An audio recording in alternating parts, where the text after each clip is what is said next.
Assalamualaikum warahmatullahi wabarakatuh. Selamat siang teman-teman.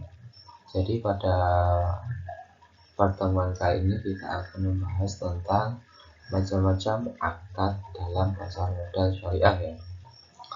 Jadi di sini kami beranggotakan yaitu Muhammad Miftah Aji dan Harun Mustafa.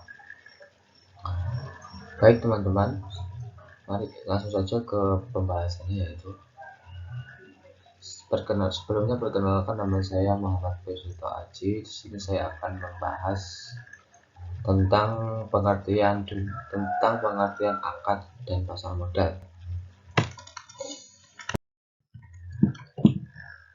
Sebelum kita menginjak ke materi macam-macam akad pada pasar modal syariah, maka kita membahas tentang akad dahulu ya teman-teman ya. Jadi akad itu bisa diartikan ikatan, keputusan, atau penguatan. Jadi akad itu bisa diartikan ikatan, perjanjian, atau kesepakatan atau sebagai suatu komitmen yang terpinggir dengan nilai-nilai syariah. Dalam istilah fikih secara umum, akad berarti suatu yang menjadi tekad seseorang untuk melaksanakan baik yang muncul dari satu pihak maupun yang muncul dari dua pihak. Jadi bisa diartikan akad itu adalah niat ketekatan kita untuk membeli sesuatu ya, itu aja. Kemudian dalam akad itu ada 3 komponen ya teman-teman.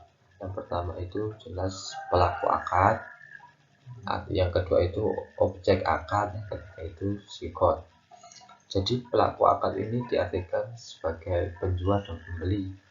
Kalau objek akad itu barang yang diisyaratkan lah, seperti barang yang diakadkan. Contohnya penjual dan pembeli ada yang ingin membeli mangga ya, objek akadnya pasti buah mangga tersebut.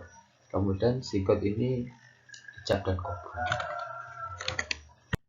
Lanjut ke pengertian tentang pasar modal syariah. Jadi pasar modal syariah sebelumnya pasti sudah familiar ya tentang pasar modal, karena pasar modal itu sudah menjadi instrumen keuangan yang sangat penting dalam negara kita. Kalau kata pasar modal itu pasti identik dengan yang namanya bursa efek ya. Bursa efek di mana di situ terjadi jual beli saham gitu.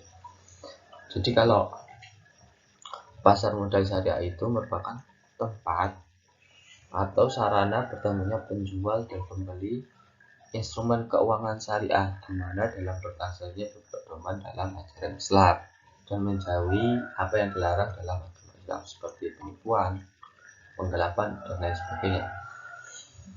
Di Indonesia pasar modal yang menerapkan sistem syariah Islam dalam operasionalnya sementara ini masih dalam bentuk indeks, yaitu Jakarta Islamic Index.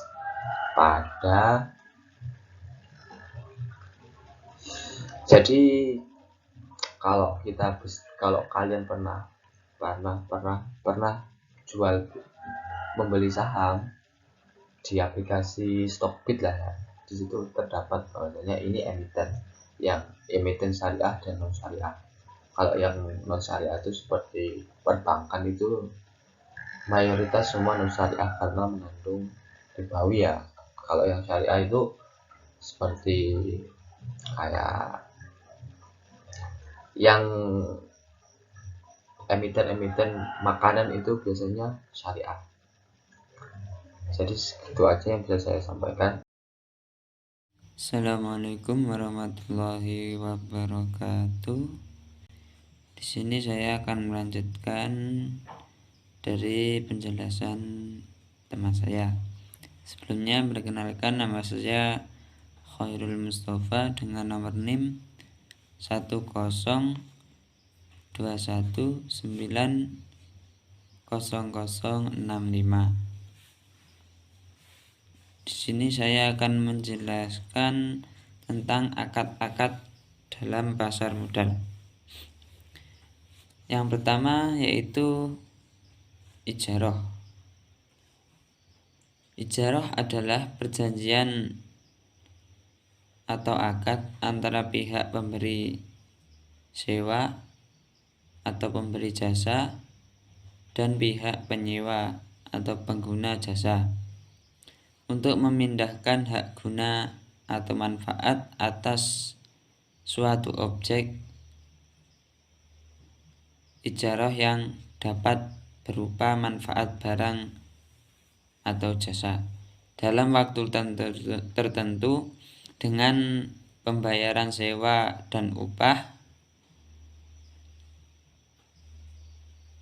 atau ujrah tanpa diikuti dengan pemindahan kepemilikan objek ijarah itu sendiri.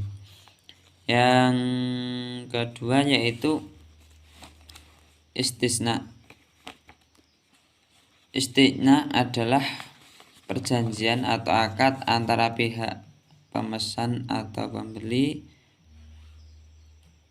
dan pihak pembuat atau penjual untuk membuat objek istisna yang dibeli oleh pihak pemesan atau pembeli dengan kriteria persyaratan dan spesifikasi yang telah disepakati oleh kedua belah pihak.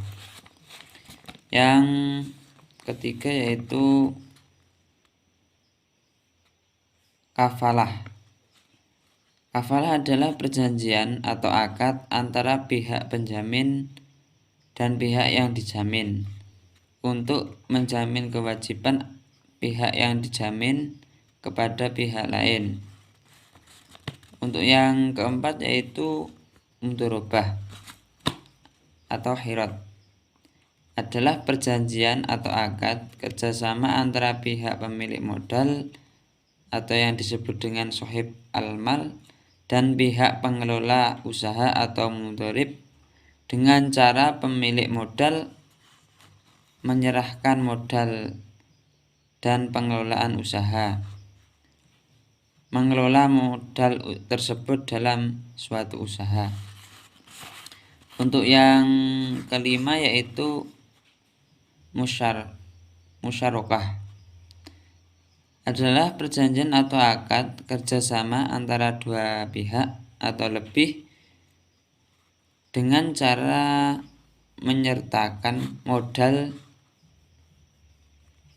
baik dalam bentuk uang maupun bentuk aset lainnya untuk melakukan suatu usaha. Sekian penjelasan dari saya. Apabila terdapat kesalahan, saya mohon maaf yang sebesar-besarnya. Akhirul kalam, wassalamualaikum warahmatullahi wabarakatuh.